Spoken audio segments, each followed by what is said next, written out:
Manoloana kosa ny fanambarana nataon'Andriamatoa Andry Rajoelina Marc-Ravalomanana omaly dia nanambara ny somavaboaka Nicolas Randrianasolo fa ny firosoana amin'ny fividianana ihany no vahaolana ary tsy tokony hamitaka ireo mpomba azy ireto mpitarika politika ireto. Fa anatin'izany kosa dia ny fividianana somavaboaka no tokony hirosoana aingana. Io zareo zany samy mavanta olona io manko zany lazako ambony foloa pirenena hoe aza manoka ampiasy amin'ny zareo satria sy mitazona tentenen'olo zareo politiky sy sasety mahazany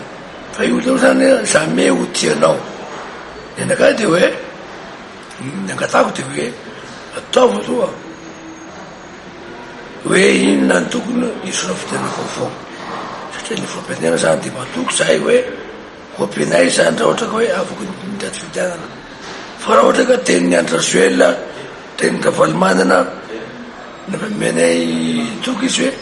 aza mihaino ny tenin'olo ireo fa reo mahavandy fa zahay fotsiny hoe amin'ny fosy miakatra dia hoe anao olona hendry dia ampitao le avitra hoe Nicolas ampitao le hevitra président ampitao le hevitra dia hoe fa Ravalomanana sy olona tazona tentenenina olona niady mivokevitra amindresaka hoe ampoko ny mba fividianana hoe amindresaka hoe fividianana zany dia hoe aroso aloha any amin'ny mois de novembre zay ny hevitro fa nefa kosa ataon'ny député zany atao aloha amin'izay zany député ireo zany sy miankotrangotry ao amin'ny résumé atao voalohany député zany fividianana dia hitatsika amin'izay zany hoe izay tia bahoaka satria olona reo ke olona tia bahoaka reo fa nanana sasy amin'ny resaka fividianana nangatsoaka amin'ny senita nangatsoaka amin'ny ireo mpakafolatsika zany dia hoe